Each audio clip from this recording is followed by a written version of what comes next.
What is up, all you try-hard gamers? Man, oh man, do I have a video for you today. Okay, so, should you play EVE Online in 2022? Okay? Let me first tell you, the perceptions that I had of this game before getting into it, and having played just about 126 hours, what my perceptions of it are now. Okay, back when I first heard of EVE Online, I sort of mocked it, right? And there were a lot of people around me who mocked it because there was language that was used that was really deceptive, right?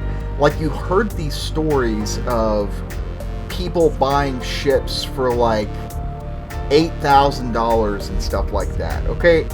And from my understanding, I'm not an expert yet at the game. What I understand about the game is that you can do that if you want, right? But it's deceptive in that it sort of sets up this narrative that the only way to get the ship, or to get certain ships, is to pay real world dollars, okay? And that, from my understanding, is not true. All right? That, from my understanding, is not true. So let me debunk that right off the bat. From what I understand so far in the game is that you don't have... It's not like Star Citizen, right? Where, like, you can't buy the ships in-game with in-game currency, okay? So let me dispel that right off the bat. From what I understand so far, everything is buyable with what is called ISK, which is the in-game currency. That's your, right there over on your left there that I just hovered over, that's your ISK, okay? Second thing that sort of changed my perception of the game going in was its massive learning curve, okay? It is true. There is a massive learning curve when it comes to this game, but it was just like Elite Dangerous was when I first started Elite Dangerous. When I first started Elite Dangerous was really my first space sim. And when I got into it, there was so much about the game that I didn't understand that it sort of put me off a little bit. But the thing is that once you stick it out with Elite Dangerous, and it's just like this game, it is totally 100% worth it.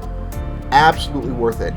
The reason why there's such a steep learning curve is because there are so many mechanics and so much content, okay? To get from point A to point B, it's a lot different than Elite Dangerous in that, like, you're not manually flying your ship, okay? You're moving from point to point to point to point. So there's a process that's involved in that. But just like in Elite Dangerous, like if you want to dock your ship, there is a process, right? You've got to be within 7,500 meters of a station, and then you've got to go to your contacts and blah blah blah blah blah blah blah. Okay. That being said, having like over 2,000 hours in Elite Dangerous, let me tell you the differences between the two games. All right. Now, with Elite Dangerous, it's a lot more user-friendly in the sense that, one, you're manually flying your ship, and it's a lot easier to control. Technically, you are flying your ship in this game, but it's more of a point-and-click, move from place to place operation than it is in Elite Dangerous. It's a lot more tactical, okay? So that can be good or bad depending on how you look at it. The other thing too, which this may turn some of you off to the game, okay? In Elite Dangerous, if you have the insurance to buy your ship and all of its modules when you die, and most of you probably already know this, in Elite Dangerous, you get your ship back when you die, right? In this game, you don't.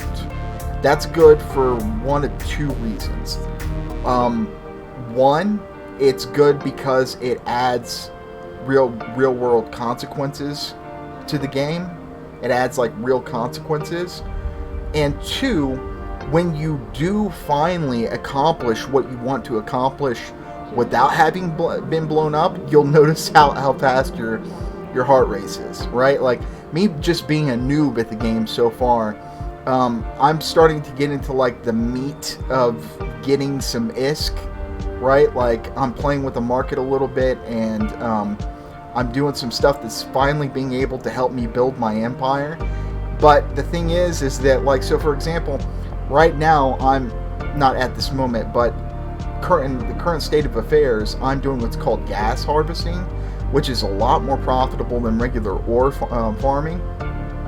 But the problem is that in order for me to get what I need, I've got to go into what's called low sec, or a low security system, which means that it's gonna take the Concord, which is like the police, a long time to come to my rescue if I get fired on by a player. And let me tell you, with a lot of PvP in this game, it's seconds before you get blown up, right?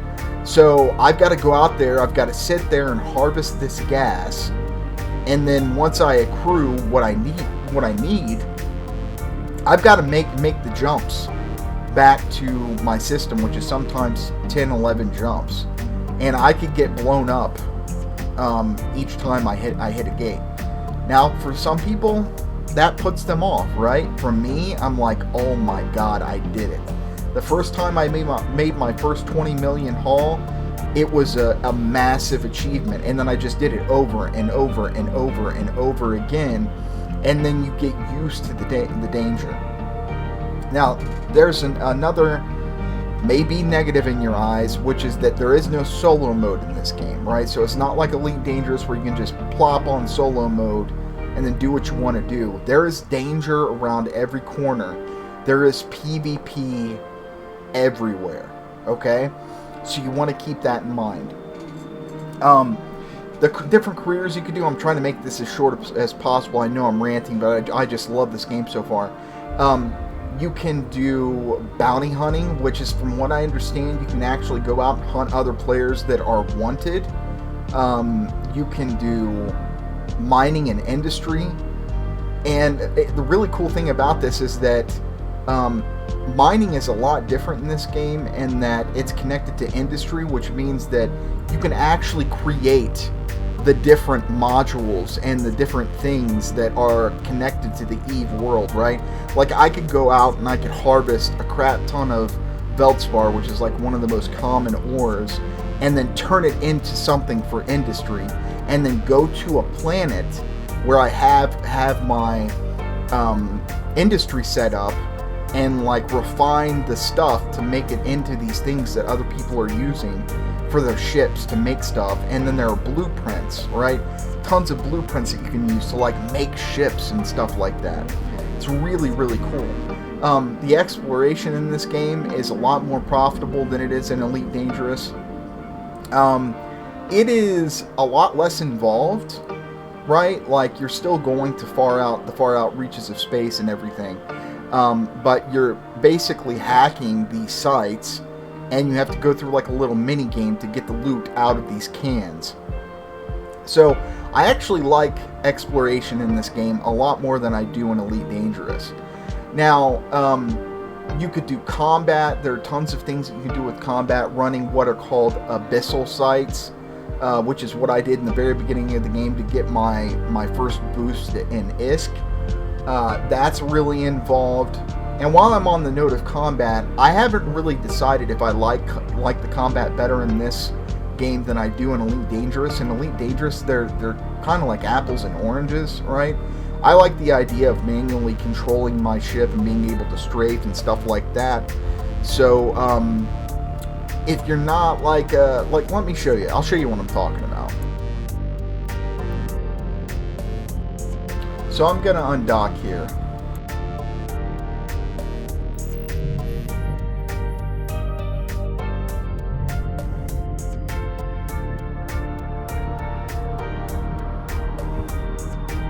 This is a little mining ship. It's gonna be one of the first ones that you get. So if I want to go over here, for example, I can't just WASD over there, right? I've got to click. And there's a little bit of a delay. So imagine combat like that. You've got to like know the range of your weapons. You've got to know what angles they could be fired from and things like that. It's a lot more involved from like a tactical sense than Elite Dangerous is. So if I want to turn around, if I hit Q, I believe it's Q.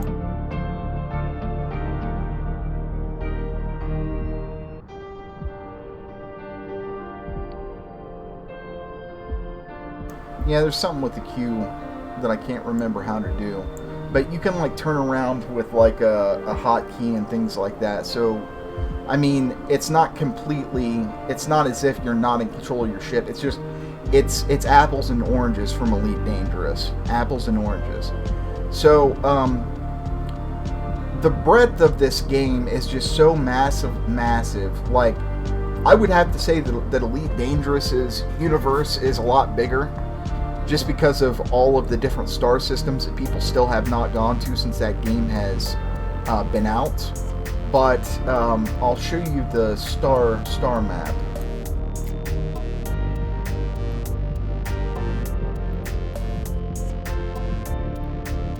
So this is the EVE world, essentially, and all of these systems are comprised of what are called high-sec systems, high security systems,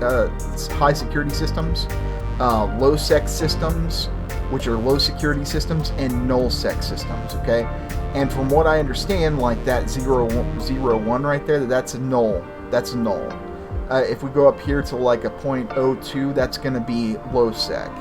If we come up here to, I think 0.05 is, or 0.5 rather, is going to be high-sec. I think once you get to 0.4, that's going to be low-sec, right? So just basically what that has to do with, like I said before, is like it's all based on how fast the police can get to you if you get attacked by another player. So, but the thing is that you could stay in high-sec, but if you really want to make ISK, you've got to go to low-sec and null-sec and wormholes and things like that, which are an entirely different thing that I'm going to probably cover in a different video. So it's risk versus reward. Yeah, you lose your ship if you get destroyed, and there is insurance, but it's nothing to write home about. Your ship's going to get destroyed, but the payoff when you win is so much better. It is so much better than Elite Dangerous. Like with Elite Dangerous, you know, you could spend like 500 million to $1 billion on like a cutter, right? And just walk over NPCs. Just completely walk over NPCs. The real danger is there's no real danger at that point. Outside of like some Threat 7 pirate missions or something like that. But outside of players, you just walk over everything, right? Now, they do have like massive ships in this game. I'm not saying you don't have massive ships and really good ships, but it's all in how you build them. It's all in how you build them. So, that being said, I'm going to stop rambling. Should you play EVE Online in 2022? Yes, absolutely. Should you play EVE Online in 2022 if you're not going to subscribe? Yes, absolutely. Okay? I'm going to cover Alpha and Omega Clone in a different video. I'll tell you guys what that is and what that's all about, but I think that's about gonna do it for this first video. So thank you guys for watching. If you would like and subscribe, and thanks again.